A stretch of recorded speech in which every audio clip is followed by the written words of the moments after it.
saljunya tertutup, mobilnya tertutup salju. Jadi kalau di sini kalau kita mau naik mobil dan mobilnya tertutup salju, semuanya harus dibersihkan dulu.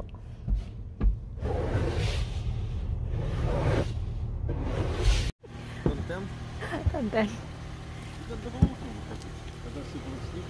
Udah lah, jadi begini teman-teman, kasihan ya di sini kalau mobilnya sudah tertutup salju harus dibersihkan. Yang paling nggak enak itu kalau salju terus ada hujan. Kalau ada hujan saljunya jadi keras.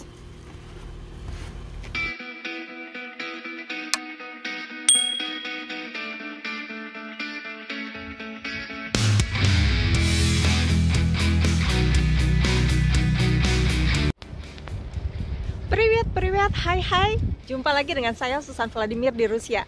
Bagaimana kabar teman-teman semua? Semoga selalu dalam lindungan Tuhan Yang Maha Kuasa. Hari ini saya ingin bercerita tentang cuaca pada bulan Februari yang sekarang mulai hangat dan ada matahari. Bulan Februari saljunya masih juga turun dan makin banyak. Tinggal di Rusia ini memang pada saat musim dingin jalan-jalan biasanya dibersihkan karena bisa dikatakan tahun ini saljunya cukup banyak ya daripada tahun sebelumnya. Gimana sistem pembersihan atau membersihkan salju di Rusia ini? Yuk ikutin cerita saya.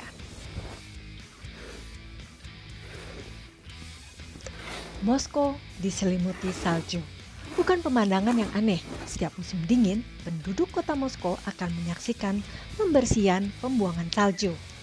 Pembersihan jalan untuk pejalan kaki dan jalan transportasi dari salju dan es. Telah diatur oleh standar yang jelas yang dibuat oleh lembaga khusus dalam hal ini. Pembersihan salju juga berbeda. Semakin banyak mobil di jalan, semakin cepat salju perlu dibersihkan. Nah teman-teman, bisa dikatakan terdapat dua jenis salju. Salju basah jika dipegang berbentuk lembut atau lunak, salju yang baru saja turun. Salju kering bisa menjadi cair dan salju mengeras menjadi batu es dan menjadi licin. Jenis salju ini dapat mengurangi cengkraman mobil pada permukaan jalan, sehingga dapat menimbulkan kecelakaan. Karena itu, salju harus segera dibersihkan dari jalan.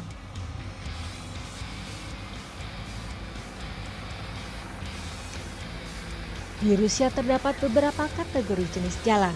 Kategori 1 atau kategori utama adalah jalan bebas hambatan, seperti jalan tol atau disebut dengan MKAT. Kategori kedua merupakan jalan raya atau jalan besar. Sedangkan kategori ketiga merupakan jalan-jalan kecil yang terletak di pemukiman tempat tinggal. Kategori utama atau kategori 1 dan 2 adalah jalan yang dipakai banyak mobil. Ketebalan salju basah tidak boleh lebih dari 1 cm. Sedangkan salju kering tidak boleh lebih dari 2 cm ketebalan saljunya. Sedangkan untuk jenis jalan kategori ketiga, ketika turun salju kering tidak boleh lebih dari 2 cm ketebalannya, dan salju basah, salju lunak tidak boleh lebih dari 4 cm. Ketebalan salju untuk trotoar pejalan kaki tidak boleh lebih dari 5 cm dan trotoar di jembatan tidak boleh melebihi dari 8 cm.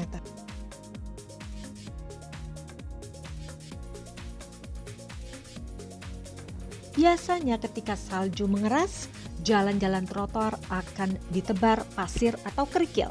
Tetapi sekarang sudah jarang ditemukan. Sekarang lebih banyak ditebar garam khusus. Tetapi sayangnya garam ini dapat merusak sepatu, juga jalanan aspal.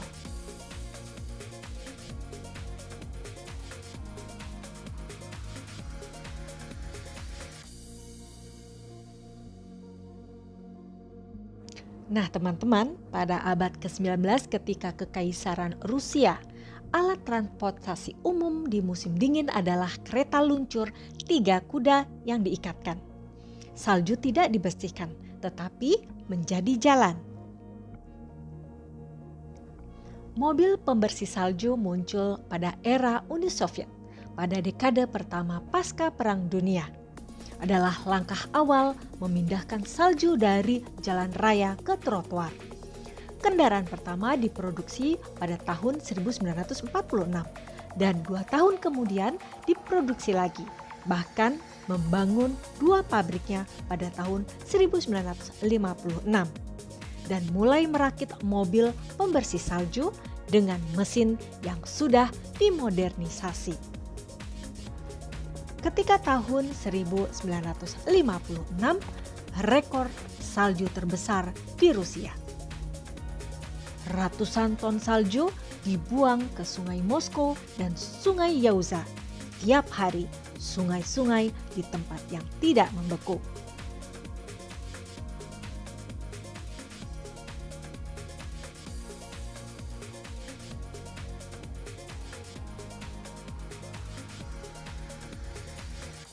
Sekarang pemerintah Moskow memiliki peralatan membersihkan untuk melawan salju.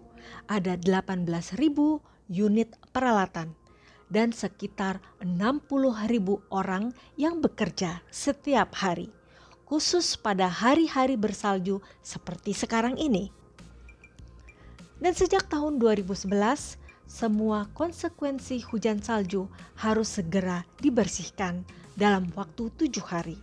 Tetapi pemerintah Moskow telah memotong waktu lebih dari 2 kali menjadi 3 hari. Selama salju mencair atau hujan salju lebat, area berbahaya di bawah atap dan elemen fasad yang menonjol dipagari. Setelah curah hujan turun, atap dibersihkan dari salju dan es. Para pekerja memiliki semua peralatan yang diperlukan. Mereka memiliki sabuk pengaman, tali pengaman, sepatu anti-slip, dan walkie-talkie.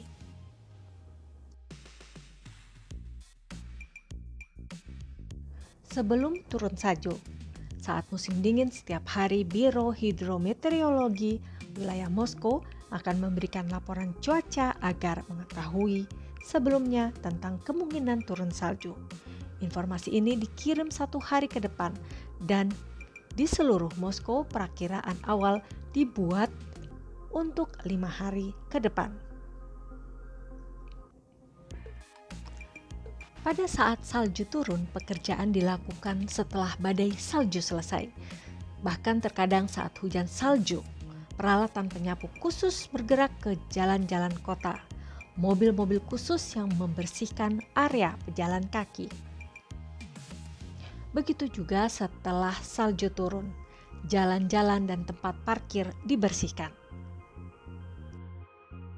Nama penyapuan jalan digunakan sejenis zat yang disebut dengan reagen, sehingga salju mencair dengan dipercepat. Untuk tujuan ini, reagen padat dan cair digunakan. Salju-salju ini semua dikumpulkan dan diangkut oleh truk.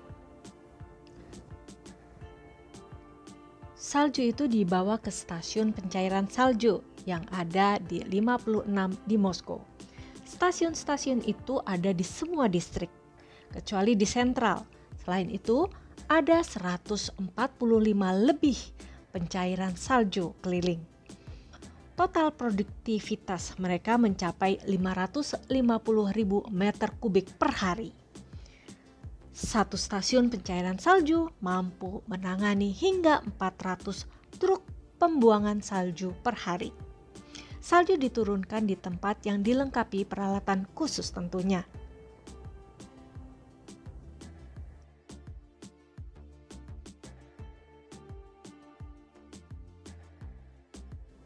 Bagi warga Moskow, jika tidak puas dengan pelayanan, dapat melaporkan keluhannya ke situs yang telah disediakan dengan mengirimkan foto lokasi atau video pendek, alamat yang jelas, serta menjelaskan situasinya.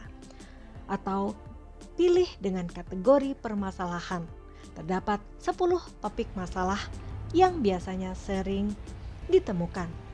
Misalnya, tumpukan salju di halaman, tumpukan salju di pinggir jalan, sehingga tidak dapat dilewati pejalan kaki, trotoar yang tidak bersih, halaman depan hunian yang kotor, atau salju yang menumpuk di halte bis, dan lain-lain.